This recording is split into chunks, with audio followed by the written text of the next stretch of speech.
Hey guys, here at osandvdxreviews.com. This is the Pixter Color, and we're taking a retro look at this children's graphic tablet. It's kind of like Tig's graphic tablet, except it's a full touchscreen model, a la with a TFT touch-sensitive display and with a stylus. So it's not just for graphic tablet computing. It doesn't connect to your computer in any way. It's got its own separate system. Now, this is released way back in 2000, but it also has technology that's pretty prominent and it's still recyclable, and it's something we've seen more and more as tablet computings are evolving, and this is a great utilization for children. It uses a touchscreen, and it allows children to access features like drawing, painting, coloring books, and it opens up other shows and other cartridges from other Nickelodeon stuff and cartoons that are pretty fun to tweak around. Especially since it's been a long time since released. This model can be picked up for around $20 or higher or lower depending on where you look. But it's very inexpensive, and it is pretty fun to play around with and to take a look at how far we've really gone, and it's very cool. So we've got a design that's really resembling of some Wacom tablets. It's nothing to write home about, but it has these grips on the sides. It's green. We've also got this screen that's highlighted by this rubber coating, which means that if the device falls face down, as it's designed for kids, you're not going to have a broken LCD or digitalizer. We've got a chrome backlighting. It actually looks pretty decent, especially since it accents the speaker, which is a mono speaker. It's very loud and open for some apps. Below the TFT display, we have access to an array of functions, from accessing pins, from thickness, from color schemes. We have lines, shapes. We have erase, so we can erase things we draw on. There's applications. We also have home buttons, and all these things you could find on a lot of graphic computing stuff. And on the right-hand side, we do have a stylus. It is connected, but it's fairly long that it reaches across the entire device with no problem. It's coated with a nice rubber on the grip, and it's pretty comfortable to use. It's a resistive screen, by the way. You might have guessed that. As for kids, you don't want really capacitive, because capacitive you can't really draw that well unless you get a special stylus. And on the bottom, we do have a 3.5mm headphone jack. And on the left-hand side, you have the on-off switch. Nothing on the other side. On the back, it runs on AA batteries. It's 4 AA batteries. It's quite a battery hogger. Good news, though, this battery, it's going to last you for a very long time. It's lasted for us for a few years, so depending on how much you use it, I guess it's not going to be that much of an issue to change that. And on the top, we do have access to change the speaker settings.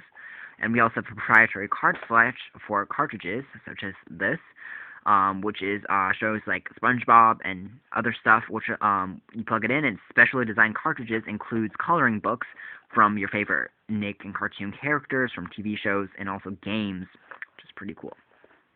So without any cartridge at all, it also works fine. It works as a separate standalone, just a coloring tool.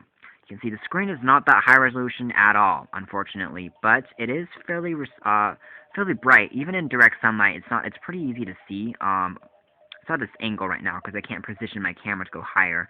But viewing angles are actually decent. You know, they get kind of washed out when you're at a lower angle. Watching it directly, it's okay. It's pretty bright. You can definitely see the backlight isn't that even, but it's a children's toy. What do you expect? Loading stuff, though, is fairly responsive. The processor seems to be handling tasks okay. So let's show you the pen button. The pen button allows you to adjust the different size of the pen sizes. For example, if we want a heavier size, we can also change font to blue instead, and then we can go out. We can do OS reviews, and you can hear there's sounds on the back that's telling you where you're going. Now, unfortunately, it's not a very smart application, so you're not going to be able to scroll around. You're limited to the size. But it's still pretty handy. You can definitely do some doodles, and it saves a lot of paper, and it saves a lot of stuff.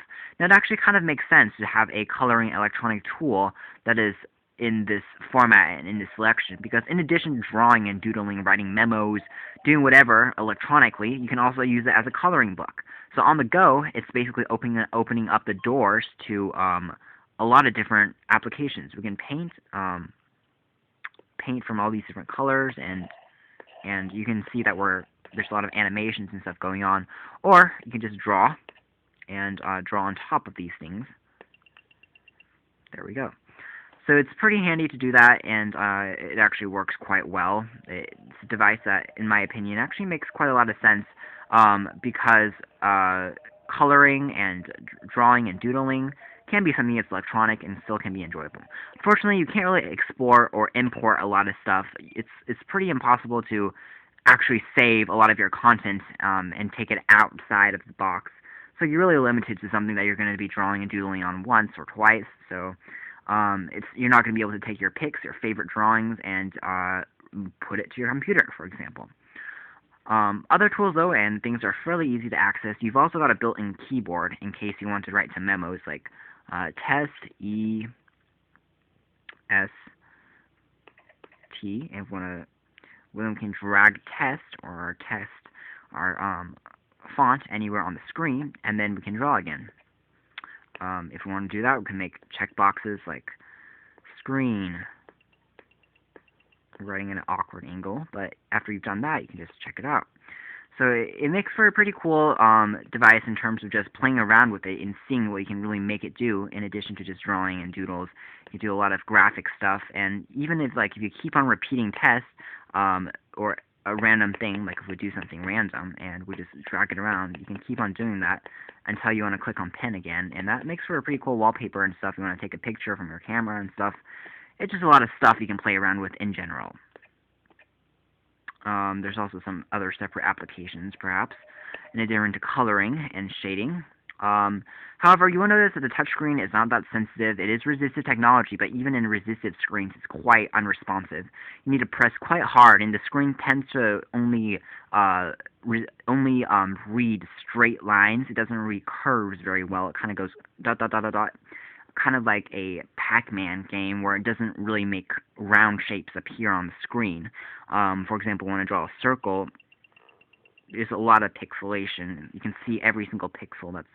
It's not straight. It's not super curved. And there's certainly no lightness and sensitivity settings, but that's really what you expect from this type of device. And let's reset our stuff. But it is still fairly fun to doodle around with, and especially for kids, they'll have a blast. I can try drawing a house if I can. Let me see. I'm drawing a house. This is going to be a roof, and we'll make maybe a garage on the side. And you can definitely see chimney, smoke. That it's usable. It's just a little bit hard to draw on. You need to press a little harder. Resistive screens aren't my favorite in drawing and art, but there you go. You can definitely play around with it and check out what you can do and what you can't do. For $20, I think it's a worthwhile investment for children, for kids, just to tweak around with, see what you can do with it. And it's a drawing tablet. It's not the best out there, but it's pretty cool, pretty interesting to take a look at something that came out around 12 years ago. Still have technology. It's still relevant today. Thanks for watching this video retro review of the Pixter Color here at osandvtxreviews.com.